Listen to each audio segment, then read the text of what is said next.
Hello, my name is Jeremy, and if you're clicking on this video, you are interested in my opinion on deciding what to major in and what school to go to.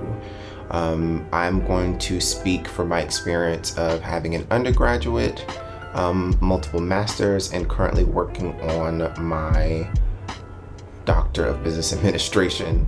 All of my programs are online with a few different experiences at InPerson universities across a decade of going to school. So I have a Bachelor of Science, well, let me take a step back. I have an Associate of Arts, Bachelor of Science, an MBA with a concentration in Executive Coaching and Human Capital Management, a Master of Human Resource Management, a Master of Science in IO Psychology or Industrial and Organizational Psychology, and I'm working on my Doctor of Business Administration. I tell you that not to brag, because when I die, none of that matters, but I tell you that because it helps you understand the context for which I will give my advice. The first thing that I will say about deciding what school to go to and what to major in is, what's your end goal? And if you don't know what your end goal is, spend time with yourself to really ask yourself, what do I want to wake up doing every single day? What do I want to study, or what would I not be opposed to studying that may translate into helping me do what I want to wake up doing every single day? You need that understanding because you need to be motivated as you're studying. And if you know what your end goal is, you know what's going to motivate you, you know what you want to major in, then that helps you to eliminate the schools that you want to go to. For example, if you know that you want to major in, real estate, and you know every day you're excited to show people houses, you're excited to build relationships with real estate developers, you're excited to know what the trends are in real estate, you literally wake up and go to sleep thinking about real estate, and that's what you want to do, that's what you're happy with, that's what fills you up, then you have to recognize not all universities or colleges major or offer programs in real estate. So that kind of filters out what you can major in. And even when you identify universities or colleges that offer real estate as a program of study, you need to look at the program and read the description of the courses to say, based on my end goal, 40% of this program is what I want, 60% is not what I want. Then you go to the next program at a different university and you say, okay, this is giving me 90% of what I want regarding majoring in real estate. And also, when I look at the university that has 90% of what I want, has a really good alumni network, it offers great services to help me set me up for success. The tuition is something that I'm comfortable with paying for. It's online, it's hybrid, it's in person, and all of these things are a right fit for me. Take as much time as you need to research the program, the university, and the format, because it's you that's going to be investing time, energy, and money into whatever you're going to be focusing on. Online versus hybrid versus in person. I've done all three. They all have their advantages, but I would say take a snapshot of your life and be really honest about what you will and will not do. If you know that you need somebody to hold you accountable and going into a classroom is going to hold you accountable, then do in person, maybe hybrid. If you know that you want to sit down on a Saturday and do all of your readings and all of your assignments and you don't want to be stuck to a schedule, then consider doing online. If you want a mixture of both, then consider hybrid. Hybrid is maybe we meet one Saturday, every other Saturday for 3 hours. The rest of your assignments are done at home online. Asynchronous versus synchronous. I believe asynchronous, and I might get it reversed, but asynchronous platforms is you are doing it on your own. In other words, you have a set schedule and you don't have to sign in online to watch a program, or excuse me, watch a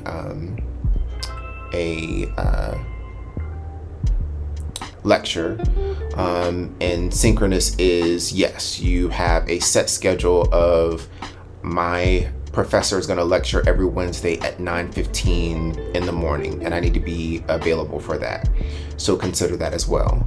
So we've talked about knowing what your end goal is, identifying what universities or colleges may be a right fit for you based on what your end goal is, and the benefits that are associated with going to those schools, and also reading the descriptions of the courses within the programs to make sure that it matches your end goal. We've also talked about formats and knowing which is a right fit for you. There are different types of programs. There are theory-based programs, in my experience, based on the things that I studied, and applied formats. Theory is I'm looking at a bunch of research and I'm learning the theories. I'm synthesizing the theories to potentially be a researcher. There's the contrast to that, which is what I prefer, a more applied version. I'm going to go read the theories, but I'm going to go apply it to a scenario in my assignment. I may be a practitioner in whatever field versus a researcher, right? Do you want to research and add to future research, or do you want to know how to research and apply existing research to what's happening in your day-to-day life? So that's something else to consider. One thing that I wish that programs did on a regular basis is focus heavily on networking. And this could be something that you consider as you're looking at the program and the universities, because some are better than others for networking and the alumni network. I wish that assignments were required for you to go and network and force you to network, because networking complements your performance in terms of what you're able to do on a regular basis, your academics for what you learn, because it opens doors that your performance and your academics may not open for you alone. People want to work with individuals who they can trust and individuals that they know.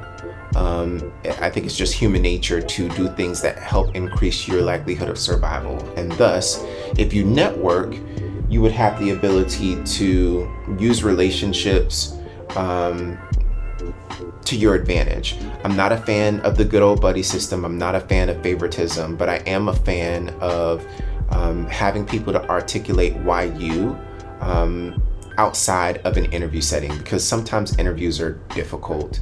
They're nerve-wracking, and it's just a lot.